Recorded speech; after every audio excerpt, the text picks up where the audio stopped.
The crystal chandelier above me swayed slightly as the champagne tower crashed.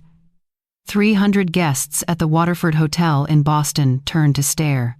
My daughter Rachel stood there, her hand still extended from where she'd shoved my shoulder, her face twisted in rage. "You selfish woman," she hissed loud enough for the entire ballroom to hear. "After everything I've done for you, you won't even give me what's rightfully mine?" The tower had been for my company's 40th anniversary celebration. I'd spent 38 years building Hartwell & Associates from a one-woman accounting firm to a practice with 12 employees. Tonight was supposed to be about celebrating that journey. Instead, champagne was pooling on the marble floor, and my only daughter was causing a scene that would be talked about for years. But I'm getting ahead of myself. Let me back up. My name is Patricia Hartwell. I'm 62 years old, and for most of my life, I thought I was doing everything right as a mother. My husband Daniel died when Rachel was 16, a sudden heart attack that left us both devastated. He'd been the steady one, the one who could tell Rachel no without drowning in guilt. After he was gone, I became both parents, and somewhere along the way, I stopped being able to say that word. No, it started small. Rachel was 17 and wanted a car, not just any car, but a BMW like her friend Madison had. "Dad would have wanted me to be safe," she'd said, tears in her eyes. I'd just lost Daniel. The thought of losing Rachel too, in some accident, in a cheap car, terrified me. So I bought the BMW. $35,000. She totaled it 6 months later. She was fine, thank God, but when she asked for another one, I said yes again. Because she could have died. Because Daniel wasn't there to help me make these decisions. Because saying no felt like I was failing her. When she was 19, she wanted to go to Europe with her friends. Not a study abroad program, just travel. $15,000. I said yes. At 22, fresh out of college, she couldn't find a job she liked. Every position was beneath her. Too entry-level, didn't pay enough, wasn't prestigious enough. I covered her rent for 6 months while she figured things out. That was $8,000. At 25, she finally got a job in marketing, but the salary wasn't enough for the lifestyle she wanted. Could I help with the security deposit on a better apartment? In the North End, $3,500 a month for rent? I covered the deposit and helped with the first 3 months. Another $15,000. There were more. Credit card bills when she overspent, a small loan of $12,000 for a business idea that never materialized, another $20,000 when she decided to invest in a friend's boutique that closed within a year. Every time, she promised she'd pay me back. She'd write it down, we'd call it a loan, and she'd say, "I promise, Mom, as soon as I'm on my feet." She never was. Or rather, she was always on her feet enough to buy designer handbags and take trips to Miami, but never enough to pay back her mother. I kept track. Not because I wanted to hold it over her, but because I'm an accountant. Numbers are how I make sense of the world.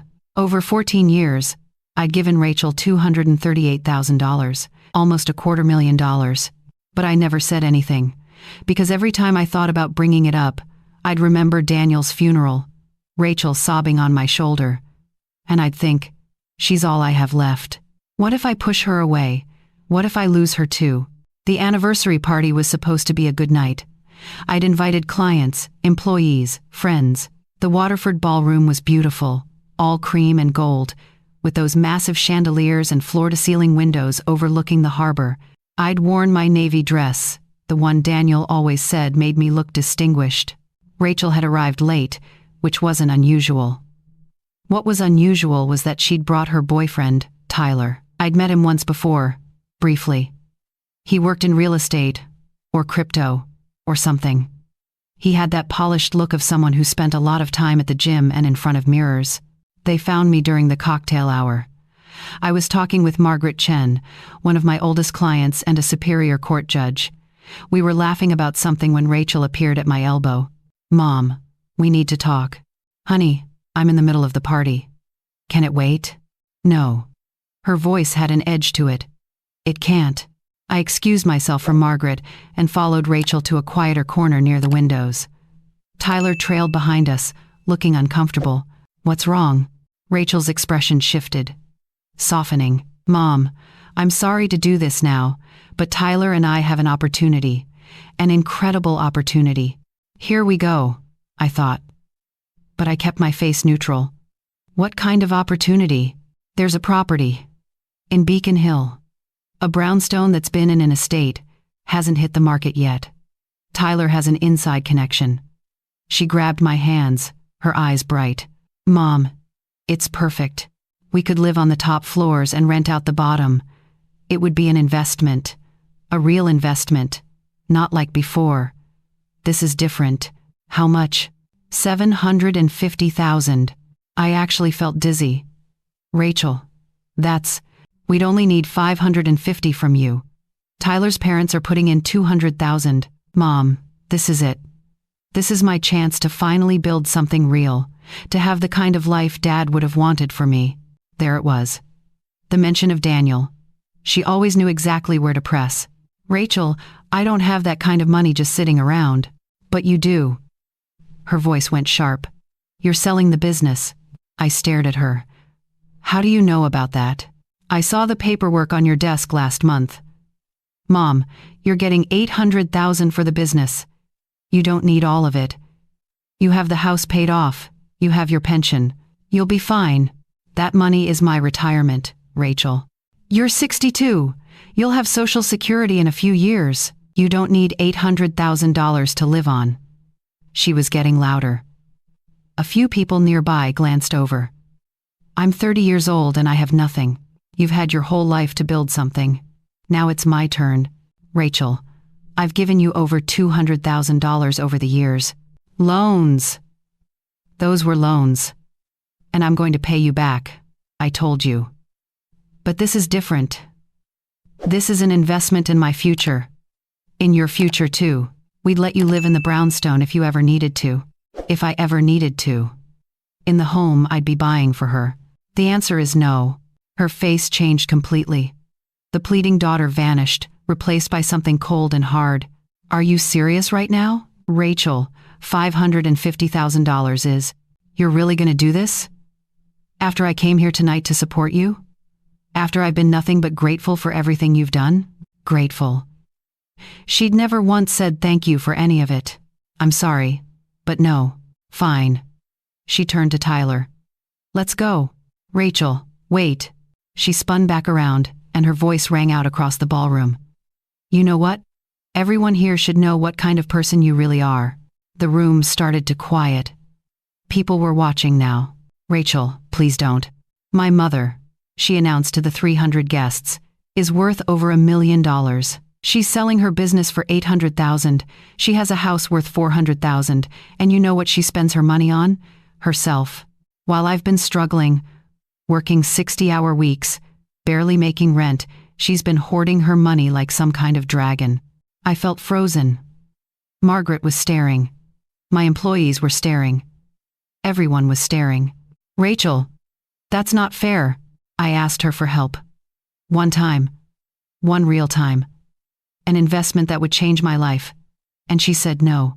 Because apparently, once you hit 60, you become completely selfish and forget that you have children who need you. You've asked me for help dozens of times. I said quietly. I've given you over $200,000. That I'm going to pay back. God, you're really going to throw that in my face right now? In front of all these people? She laughed, a harsh sound. This is who you all celebrate? This is who you think is so successful. She's successful because she's tight-fisted and cold. My father would be ashamed of you. That broke something in me. Don't you dare. He would be. Dad was generous. Dad helped people. You're just a bitter old woman who'd rather die alone with a bank account than help her own daughter. She grabbed a champagne flute from a passing waiter's tray and threw it. It missed me, hit the champagne tower behind me, and the whole thing came crashing down in an explosion of glass and bubbles. Then she shoved my shoulder, hard, and I stumbled backward into the mess. I hope you enjoy your money, Mom, because you just lost your daughter. She stormed out. Tyler shot me an apologetic look and followed her. I stood there, champagne soaking into my dress, surrounded by broken glass, with 300 people staring at me in complete silence. Then Margaret Chen was at my side, her hand on my arm. "Patricia, are you hurt?" "I'm fine." My voice came out steady, which surprised me. "I'm sorry. I'm so sorry, everyone. Please, enjoy the party." But the party was over. "You can't come back from that." Margaret helped me to a side room. My assistant brought towels.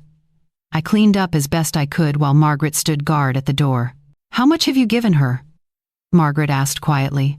$238,000. Over 14 years. Margaret's jaw tightened. "Patricia, what she just did was financial abuse, public coercion, emotional manipulation. And that shove? That was assault. She's my daughter, which is why it's worse, not better." Margaret pulled out her phone. "I'm putting you in touch with someone, Eleanor Ross. She's a family attorney, specializes in these exact situations. You'd be surprised how common this is. I can't sue my own daughter. I'm not saying you should. I'm saying you should protect yourself. Because this won't end here. People like Rachel, they escalate." I wanted to argue, but I was too tired. "Okay." Margaret made the call right there. Eleanor apparently answered even though it was 8 p.m. on a Saturday because Margaret asked her to. They talked for a moment. Then Margaret handed me the phone. "Miss Hartwell?" Eleanor's voice was kind but firm. "Judge Chen told me what happened. I'd like to meet with you Monday morning, if possible. No charge for the consultation. Just to discuss your options. I don't think you don't have to decide anything. Just information. Can you do that?" I agreed because it was easier than arguing. The party ended early. People left in clusters, whispering. I saw the looks. Some were sympathetic, others seemed judgmental, like they were wondering if Rachel had a point. My assistant, Jennifer, stayed late, helping clean up. She hugged me before she left and said, "I don't know if this helps, but my sister did something similar to my mom. Sometimes the kindest thing you can do is set boundaries." I drove home alone. My house felt enormous and empty. I'd lived there for 30 years. Daniel and I had bought it when Rachel was 3. Every room had memories. Rachel's height marks on the kitchen doorframe, the living room where we'd put the Christmas tree every year, the back deck where Daniel used to grill. I poured a glass of wine and sat on the deck. It was a clear night, stars visible even with the city lights. My phone was on the table, face down. I knew there would be messages. I didn't want to look, but eventually, I did. 43 messages. Most were from friends at the party, checking if I was okay. But there were others. From Rachel. "You humiliated me in front of everyone. Tyler's parents think I'm a joke now. You've ruined everything. Fine. Don't ever contact me again. I mean it. You're not my mother anymore." Each message was like a knife, because part of me, the part that had been giving in for 14 years, wanted to call her, wanted to apologize, wanted to say, "Okay, I'll help you with the brownstone." But another part of me, a part that sounded like Daniel, said, "Enough." I didn't sleep that night. I kept replaying the scene, the champagne tower crashing, Rachel's face twisted in rage. 300 people watching my family fall apart. Sunday was worse.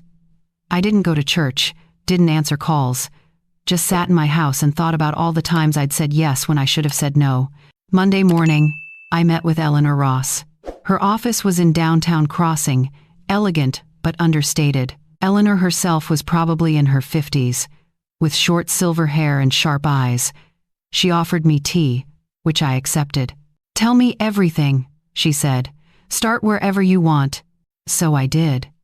I told her about Daniel's death, about the BMW, about every loan and every promise to pay me back, about the $238,000, about Saturday night. She listened without interrupting, taking notes occasionally. When I finished, she set down her pen. "Patricia, I want to be very clear about something. What your daughter is doing is called financial elder abuse.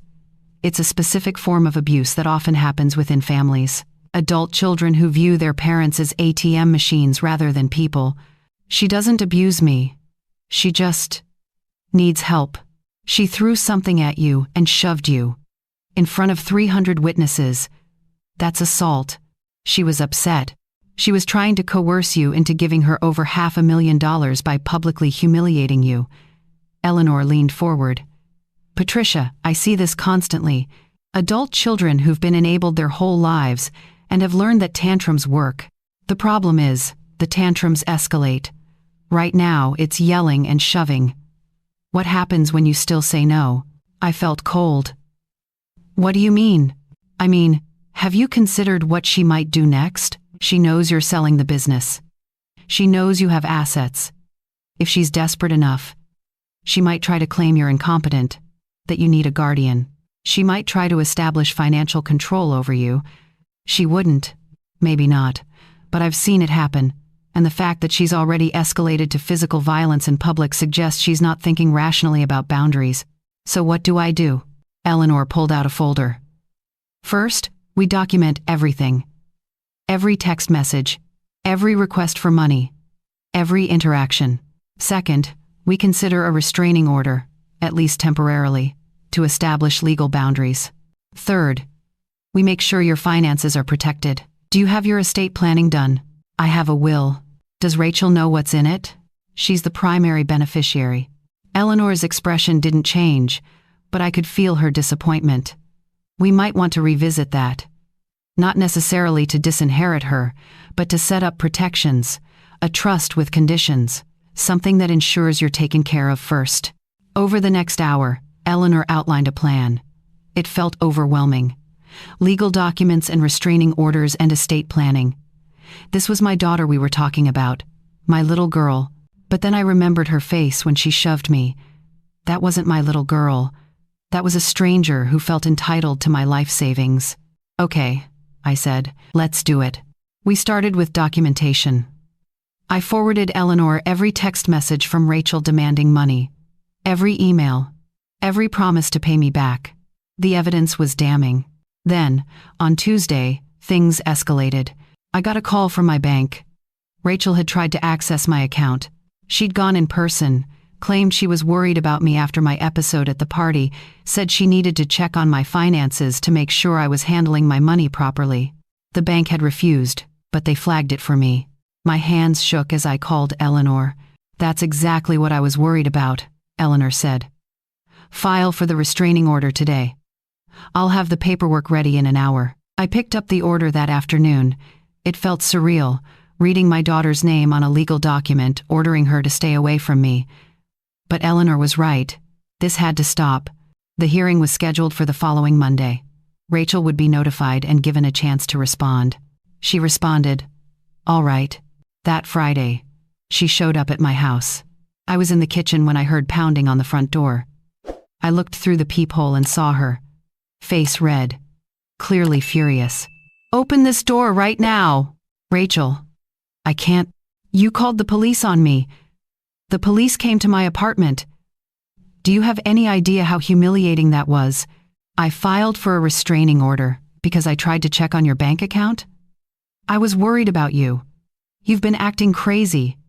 And now you're trying to legally force me out of your life? You tried to access my accounts without permission. Because you're clearly not in your right mind. Mom, please. I'm sorry about the party. I got emotional. But you have to understand, I'm stressed. The brownstone deal is falling through.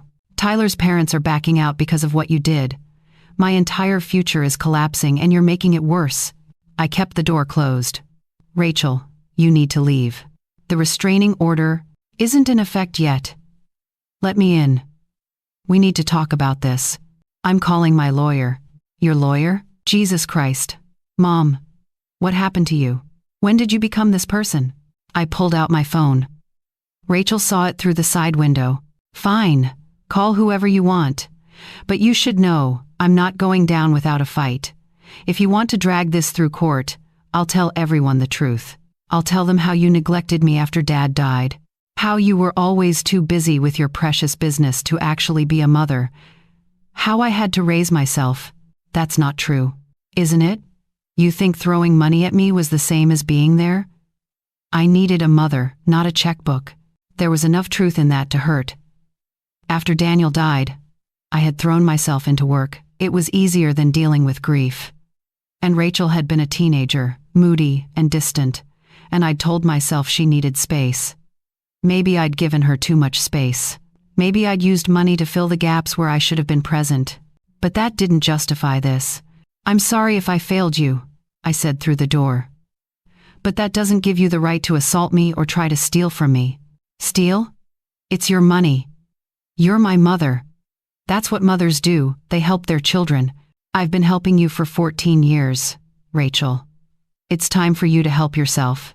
The pounding started again, harder this time. "Open this goddamn door." I called Eleanor. She answered immediately. "She's at my house," I said, keeping my voice low. Pounding on the door. "She won't leave. Call 911. Right now. Document this. It'll help in the hearing." I hesitated. Calling the police on my daughter felt like crossing a line I couldn't uncross. "Patricia," Eleanor said firmly, "she's escalating. Protect yourself." I called 911. The police arrived within 10 minutes. By then, Rachel had moved to the back deck, trying the sliding door. When she saw the police car, she came back around front, her expression shifting to confusion and hurt. "Officers, thank God you're here. My mother's having some kind of breakdown. She won't let me in to check on her." The older officer, a woman with graying hair, looked at me. "Ma'am, is this your daughter?" "Yes." "Do you want her on your property?" "No. I have a restraining order hearing scheduled. She's harassing me." Rachel's mouth fell open. "Harassing you?" "Mom, I'm trying to help you." The officer turned to Rachel. "Ma'am, you need to leave the property. This is my childhood home. It's your mother's property, and she's asked you to leave. If you don't, we'll have to arrest you for trespassing." Rachel looked at me, and I saw something break in her face. For a moment, she looked like a child again, confused and hurt. Then, the hardness came back. "You're really doing this." "I'm really doing this." "Fine, but when you're old and alone and dying in a nursing home, don't expect me to visit." She left. The officers stayed for a few minutes, taking a report. The older one gave me her card. "Ma'am, I don't mean to overstep, but I've seen this before. Family members who feel entitled to their parents' money. It usually gets worse before it gets better. Keep your doors locked. Consider a security system."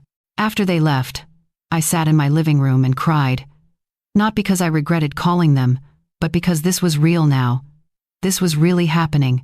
My relationship with my daughter was ending, and it was ending in police reports and court hearings. The hearing was Monday, at 2 p.m. I dressed carefully, a gray suit that made me look professional and serious. Eleanor met me at the courthouse. "She might try to paint you as incompetent or vindictive," Eleanor warned. "Stay calm. Stick to facts." The courtroom was smaller than I expected. Rachel was already there with a lawyer, a young man in an expensive suit. She'd dressed up too, in a pastel dress that made her look younger and more vulnerable. Smart. The judge was a man in his 60s, Judge Morrison. He reviewed the paperwork, then looked at us both. "This is a hearing for a temporary restraining order," he said. "Miss Hartwell, you're alleging that your daughter has engaged in financial abuse, harassment, and assault. Miss Hartwell," he nodded at Rachel. "You dispute these claims?" Rachel's lawyer stood. "Your Honor, my client disputes the characterization of her actions. This is a family disagreement that has been blown out of proportion. Miss Patricia Hartwell is attempting to use the legal system to punish her daughter for having the audacity to ask for financial help." Eleanor stood. "Your Honor, I have documentation. Text messages showing a pattern of financial demands. Bank records showing that Miss Hartwell has given her daughter over $200,000 over 14 years, none of which has been repaid. Security footage from the Waterford Hotel showing the assault. A police report from last Friday showing continued harassment despite clear requests to stop." Judge Morrison held up a hand. "Let's see the evidence." The next hour was excruciating. Eleanor presented text message after text message, Rachel demanding money, Rachel promising to pay it back, Rachel making excuses, Rachel getting angry when I said no. Then came the video from the hotel. I hadn't known the Waterford had captured it, but they had. The camera had a clear view of the champagne tower. You could see Rachel and me talking, see the moment her expression changed, hear her voice rising even though the audio was muffled. Then, clear as day, the champagne flute flying through the air, the tower crashing down, Rachel shoving me. In the video, I stumbled badly. I'd caught myself on a table, but watching it, I realized how easily I could have fallen into all that glass, how badly I could have been hurt. Rachel's lawyer tried to downplay it. Your Honor, this was an emotional outburst at a stressful event. It was assault, Eleanor said quietly. And attempted coercion. In front of 300 witnesses, including Judge Margaret Chen, who is prepared to testify if needed. Judge Morrison leaned back. Miss Hartwell, he looked at Rachel. Did you go to your mother's home last Friday after being served with notice of this hearing? Rachel's lawyer whispered to her. She nodded. I was worried about her. Did you pound on the door? Try multiple entrances? Refuse to leave when asked? I wanted to talk to her. That's a yes or no question. Pause. Yes. Judge Morrison made a note. Then he looked at me. Miss Hartwell, what is it you're asking for? I stood, my knees shaky. I want my daughter to stay away from me. I want her to stop demanding money. I want to feel safe in my own home. Do you want to press charges for assault? I looked at Rachel. She was crying, mascara running down her face. Part of me wanted to comfort her. Part of me wanted to protect her even now. But Eleanor's voice echoed in my head. Protect yourself. I want the option to remain open, I said. But I'd rather not. If she respects the restraining order. Judge Morrison nodded. Here's my ruling. Temporary restraining order granted. Miss Rachel Hartwell is to stay at least 500 feet away from Miss Patricia Hartwell, her home, and her place of business. No contact via phone, text, email, or social media. No contact through third parties. This order is in effect for 6 months, at which time we'll have another hearing to determine if it should be extended or modified. He looked at Rachel. Young lady, I want to be very clear. If you violate this order even once, I will issue a warrant for your arrest. Do you understand? Rachel nodded, crying harder. I also want to say something. Judge Morrison set down his gavel. I've been doing this for 23 years. I've seen a lot of family disputes, and I can tell you, the pattern here is textbook financial abuse. Adult children who've been enabled often have difficulty accepting that their parents have the right to say no. Miss Hartwell, he looked at Rachel, your mother has given you $250,000. She doesn't owe you anything more. If you're 30 years old and can't support yourself, that's not your mother's failure, it's yours. Rachel's lawyer stood. Your Honor, I'm not done. Miss Patricia Hartwell, you seem like a caring mother who got trapped in a pattern of trying to buy your daughter's love. But love isn't transactional. Real love sometimes means letting people face the consequences of their choices. I hope you both figure that out. Court adjourned. Rachel and her lawyer left quickly. I sat for a moment, processing. That went well, Eleanor said. Judge Morrison is known for being no nonsense about family abuse. I don't feel like I won anything. You won your safety. You won your boundaries. That matters. Over the next few weeks, I waited for Rachel to violate the order. But she didn't. There were no calls, no texts, no showing up at my door. It was eerily quiet. The business sale went through. $800,000, just as planned.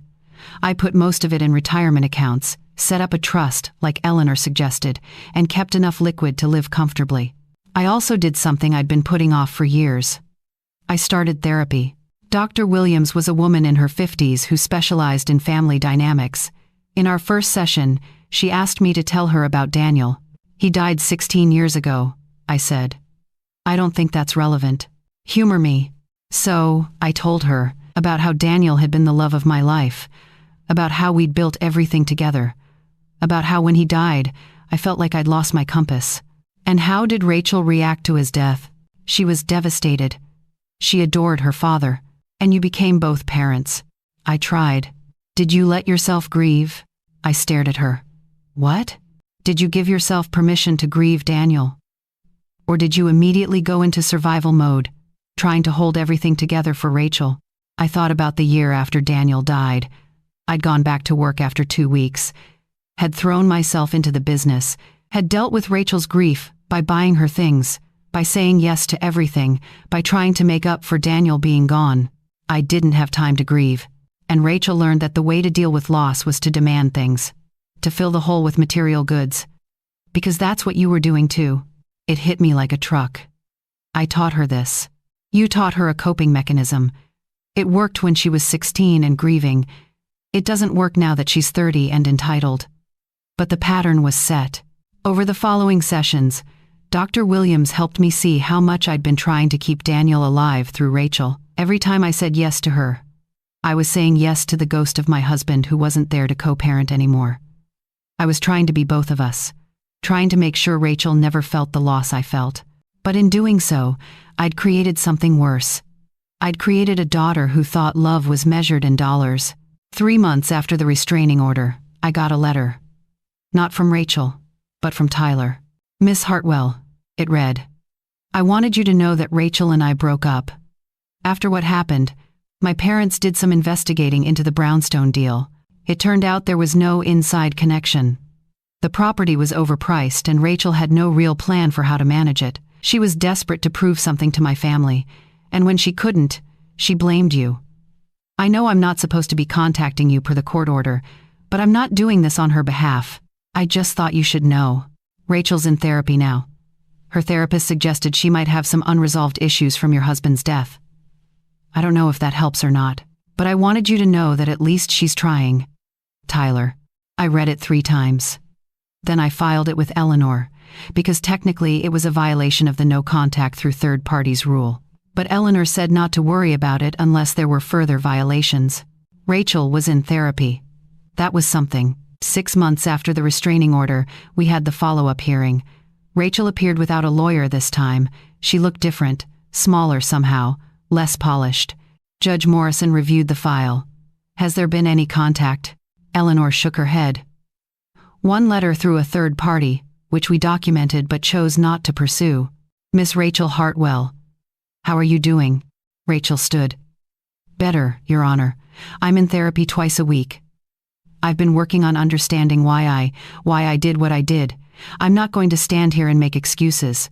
I was wrong. I hurt my mother. I took advantage of her grief and her guilt. I convinced myself I deserved her money because she owed me somehow, but she didn't owe me anything. She'd already given me more than most people ever get. Judge Morrison nodded. Miss Patricia Hartwell, what would you like to see happen? I stood. I'd like the restraining order to be lifted, but I'd like boundaries in place. No requests for money. If Rachel wants a relationship with me, it has to be a real relationship, not a transactional one. Can you do that? Judge Morrison asked Rachel. I don't know, she said honestly. I hope so. But I understand if my mother needs more time, or if she never wants to talk to me again. I wouldn't blame her. Judge Morrison thought for a moment. Here's what we're going to do. The restraining order will be lifted, but replaced with a mutual agreement.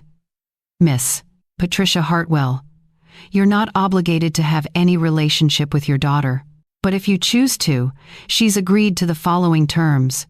No requests for money for a minimum of 2 years. Continued therapy. If she violates these terms, the restraining order can be reinstated immediately. Does that work for both of you? I looked at Rachel. She looked back at me. Yes, I said. Yes, she echoed. Then we're adjourned. Outside the courthouse, Rachel lingered near her car. I walked toward mine, then stopped. Rachel? She turned, hope and fear mixed on her face. Are you really in therapy? Twice a week. Dr. Patel. She specializes in grief and attachment issues. Good. Mom, She stopped, tears welling up. I'm so sorry. Not just for the party. For all of it. For every time I made you feel guilty. For using Dad against you. For treating you like a bank account instead of a person. I wanted to hug her. I wanted to forgive her immediately. To go back to how things were. But Dr. Williams's voice was in my head. Boundaries aren't walls. They're doors with locks. You can open them when it's safe. Thank you for saying that, I said. But I'm not ready yet. I need time. She nodded, wiping her eyes. Can I ask? In a few months, maybe. Could we get coffee? Just coffee. I'll pay. Despite everything, I smiled a little. Maybe. Let me think about it. Okay. I got in my car and drove home. That night, I sat on my back deck again, wine in hand, looking at the stars. My phone buzzed. A text from Jennifer, my assistant. How did it go? Order lifted. Boundary set. Time will tell. Proud of you, boss. I was proud of me too. For the first time in 16 years, I'd chosen myself. I'd set boundaries. I'd said no and meant it. A month later, I got a card in the mail. Just a simple card, no money request, no manipulation. Thinking of you. Hope you're well, Rachel. I put it on my refrigerator. 2 months after that, another card. Still in therapy, still working on things. Would love to get coffee sometime, but no pressure. I texted back. Let's try coffee next month. Nothing heavy, just coffee. We met at a Starbucks in Cambridge, neutral territory. It was awkward at first. We stuck to safe topics. The weather, her new apartment, which was smaller and cheaper, my garden, her therapy. Dr. Patel says I have abandonment issues, Rachel said. From losing Dad. And I never processed it properly, so I kept testing you. Kept pushing to see if you'd leave me too. And when you finally set boundaries, it felt like abandonment, even though it wasn't. That makes sense. It doesn't make it okay. What I did. No. But it helps explain it. We saw each other once a month after that. Always coffee, always in public, always brief. She never asked for money, not once. We talked about therapy, about her new job in a more stable marketing firm, about my plans to do some traveling now that I was retired. A year after the restraining order was lifted, she invited me to lunch at her apartment. I hesitated, but Eleanor said it was my choice. So I went. The apartment was modest, a 1-bedroom in Alston. But it was clean and decorated with care. Rachel had cooked, nothing fancy, just pasta and salad. I wanted to show you, she said, gesturing around. This is what I can afford on my own. No help from anyone. It's not the brownstone, it's not the North End.